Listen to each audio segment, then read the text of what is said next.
இயேசு உங்களை நேசிக்கிறார். பிரியமானவர்களே, இந்த நாள் ஆண்டவர் நம்மளோடு பேசும்படி வேதத்திலிருந்து ஒரு வசனத்தை கூட வாசித்து ஆண்டவர் நம்மளோடு இடைபடுகிற காரியத்தை பார்ப்போம். அது எரேமியா தீர்க்கதரிசியின் புஸ்தகம் 2வது அதிகாரம் 11வது வசனம், 12வது வசனம், 13வது வசனம் இப்படி சொல்லப்படுகிறது. பின்னும் கர்த்தருடைய வார்த்தை எனக்கு உண்டாகி, அவர் எரேமியாவே, நீ என்னத்தை காண்கிறாய் என்று கேட்டார். வாதுமை மரத்தின் கிளைகளை காண்கிறேன் என்றேன். அப்பொழுது கர்த்தர், நீ கண்டது சரியே, என் வார்த்தையை தீவிரமாய் நிறைவேற்றுவேன் என்றார். கர்த்தருடைய வார்த்தை 2ஆம் தரம் எனக்கு உண்டாகி, அவர் நீ காண்கிறது என்ன என்று கேட்டார். பொங்குகிற பானையை காண்கிறேன், அதன் வாய் வடக்கே இருந்து நோக்குகிறது என்றார். அப்பொழுது கர்த்தர் என்னை நோக்கி, வடக்கே இருந்து தீங்கு தேசத்தினுடைய குடிகள் எல்லோர் மேலும் வரும். இதோ, நான் வடதிசை ராஜ்யங்களில் வம்சங்களை எல்லாம் கூப்பிடுவேன் என்று கர்த்தர் சொல்லுகிறார். அவர்கள் வந்து அவனவன் தன் சிங்காசனத்தை எருசலேமின் ஒலிமுக வாசல்களுக்கும் அதன் சுற்று மதில்கள் எல்லாவற்றிற்கும் விரோதமாகவும் யூத தேசத்துக்கு எல்லா பட்டணங்களுக்கு விரோதமும் வைப்பார்கள். அவர்கள் என்னை விட்டு அந்நிய தேவர்களுக்கு தூபம் காட்டி தங்கள் கைகளின் கிரியைகளை பணிந்து கொண்ட அவர்களுடைய சகல தீமைகளின் நிமித்தமும் நான் என் நியாயத்திற்கு நாளை அவர்களுக்கு விரோதமாக கூறுவேன். பிரியமானவர்களே, ஆண்டவர் எரேமியா தீர்க்கதரிசி ஒரு தரிசனத்தை காண்கிறார். ஆண்டவர் அவரோடு பேசுகிற ஒரு காரியத்தை எழுதி வைக்கப்பட்டிருக்கிறது. தேசம் அருவருப்பினாலும் தேசம் கர்த்தருக்கு பயப்படாத பயத்தினாலும் கொழுத்து போய் இருக்கக்கூடிய ஒரு சூழ்நிலை காணப்படுகிறதை அங்கு பார்க்கப்படுகிறது. அப்ப தீர்க்கதரிசி இந்த காரியத்தை பார்த்ததும் அங்கு சொல்றாரு, ஆண்டவருடைய வார்த்தை எரேமியாவுக்கு, நீ என்னத்தை காண்கிறாய் இருக்கிற, வாதுமை மரத்தின் கிளைகளை காண்கிறேன் அப்படின்னு சொல்றாரு. 2வது வார்த்தை, கர்த்தருடைய வார்த்தை 2ஆம் தரம் உண்டாகி, நீ காண்கிறது என்ன என்று கேட்கிறார். நீ கண்டது சரியே அப்படின்னு சொல்லிட்டு 2வது காரியத்தை ஆண்டவர் சொல்றாரு, பொங்குகிற பானையை காண்கிறேன், அது வாய் வடக்கே இருந்து நோக்குகிறதா என்று சொல்லுகிறார் எரேமியா தீர்க்கதரிசி. அப்ப ஆண்டவர் சொல்லுகிறார், வடதிசையிலிருந்து ஒரு ஜனத்தை நான் உனக்கு விரோதமாகி அனுப்புவேன்.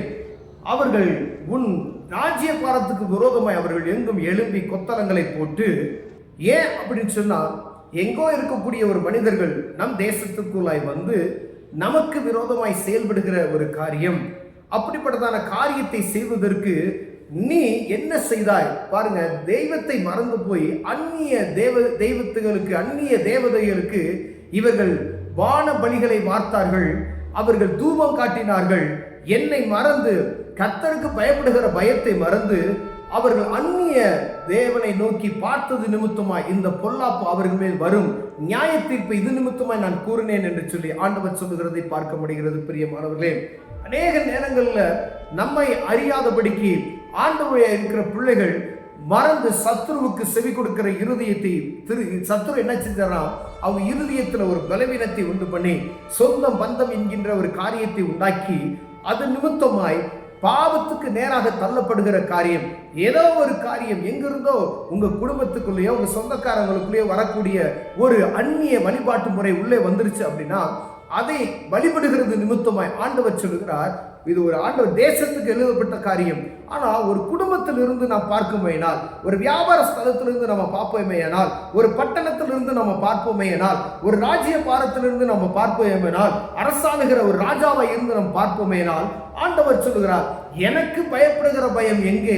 எனக்கு பயப்படாதபடி எங்கோ இருக்கக்கூடிய ஒரு அந்நிய தேவதைகளுக்கு நீ வழிபட்டு தூபம் காட்டினாயே, இது நிமித்தமாய் தேசத்துல நான் நியாய தீர்ப்பை கூறுவேன் என்று ஆண்டவர் சொல்லுகிறார். இது நிமித்தமாய் தேசத்தின் மீது அல்ல, உன் குடும்பத்தில் ஒரு நியாய தீர்ப்பை உண்டாக்குவேன் என்று சொல்லுகிறார். ஒரு குடும்பத்துக்குள்ள காணப்படுகிற பிள்ளைகள் ஆண்டவருக்கு உடைய வார்த்தைக்கு செவி கொடுக்க முடியாதபடிக்கு, ஆண்டவரை அறிந்து கொண்ட பிள்ளைகள் ஆண்டவருக்கு விரோதமாய் பாவம் செய்யும் பொழுது நியாய தீர்ப்பு அந்த இடத்துல வரும் என்று சொல்லப்படுகிறது.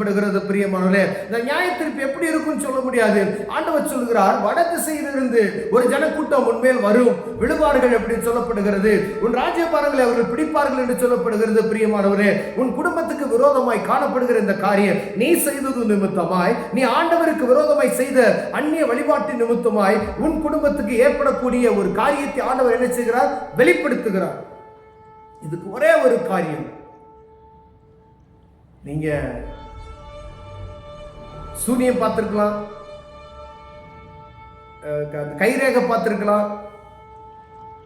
அதாவது குடும்பக்காரர் இருக்கான் பார்த்தீங்களா, வந்து சொல்லும் போது என்ன சொல்லுவான், பயங்கரமா நீ நல்லா இருப்ப, அப்படி இருப்ப, அப்படி நம்ம அப்படியே இருதயத்தை கரைக்கிற வார்த்தைகளை அவன் பேசுகிறது நாம் பார்த்திருக்க முடியும். பிரியமானவர்களே, மன உருகி கையை நீட்டினீங்க, முடிச்சு. நீங்க காதல சத்தத்தை கேட்டு என்ன சொல்றான்னு கேட்டாவே ஆபத்து அருகில் இருக்கிறது என்று கவனமா வைத்துக் கொள்ளுங்கள்.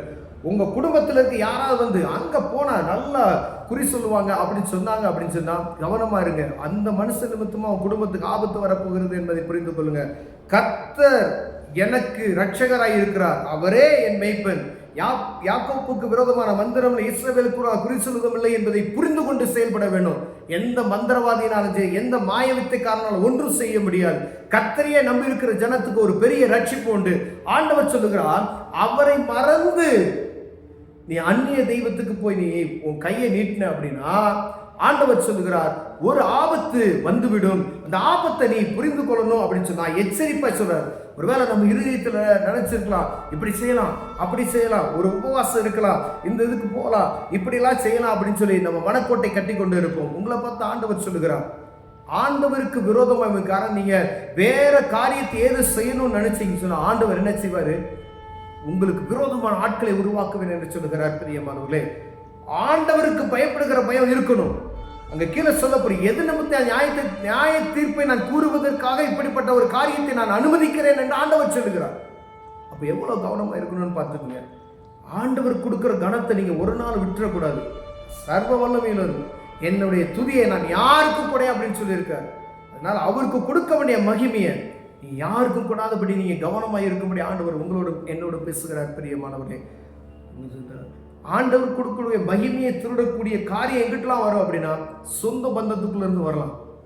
நீ நேசிக்கிற மனைவி நிமித்தம் வரலாம், நீ நேசிக்கிற கணவன் நிமித்தம் வரலாம், நீ நேசிக்கிற பிள்ளை நிமித்தம் வரலாம், நீங்க நேசிக்கிற உங்க உறவினர் நிமித்தமாய் வரலாம். கவனமா இருக்கும்படியாய் ஆண்டவர் உங்களோட என்னோட எச்சரிக்கிறார். பிரியமானவர்களே, சொந்த பந்தம் வேணும், அண்ணன் தம்பி வேணும், அக்கா தங்கச்சி வேணும், பிள்ளை வேணும், மனைவி வேணும், கணவன் வேணும். ஆனா கர்த்தருடைய வார்த்தைக்கு செவி கொடுக்கணும். இதுல காரியத்தை பார்த்தீங்க, யோபுவுடைய காரியத்தை நம்ம பார்க்கும் பொழுது ஆண்டவரை தூசித்து நீ ஜீவனை விடு என்று சொல்லி யோபுவுடைய மனைவி சொல்லுவாங்க, அடி போடி பைத்தியக்காரி, ஆண்டவர்கிட்ட நான் நன்மையை பெற்றுக்கணும், தீமையை நான் நினைச்ச கூடாதா, அனுபவிக்க கூடாதா என்று சொல்லுகிற அருமையான வார்த்தை. இந்த வார்த்தையை ஒவ்வொருவரும் நம்ம இருதயத்தில் பதித்து வைத்துக் கொள்ள வேண்டும். உங்க பிள்ளை இப்படி சொல்றதா, ஆண்டவருக்கு செவி கொடு. உங்க மனைவி சொல்றாங்களா, ஆண்டவருக்கு செவி கொடு. உங்க கணவன் சொல்றாரா, ஆண்டவருக்கு செவி. உங்க உறவினர் வந்து சொல்றானா, கர்த்தருக்கு செவி கொடு. இல்ல ஆண்டவர் ஒன்ன சந்திப்பார் என்று சொல்லி அவர்களுக்கு கர்த்தருடைய வார்த்தையை சொல்லுங்க. கண்களை மூடுவோம். ஜெபம் செய்வோம். அன்பின் தகப்பனே, உமக்கு பயப்படுகிற பயத்தை எங்களுக்கு தாங்க ஆண்டவரே. அந்நிய வழிபாட்டில் உள்ளே நுழையாதபடி எங்களை காத்துக்கொள்ளும். இயேசுவின் நாமத்தில் ஆமென்.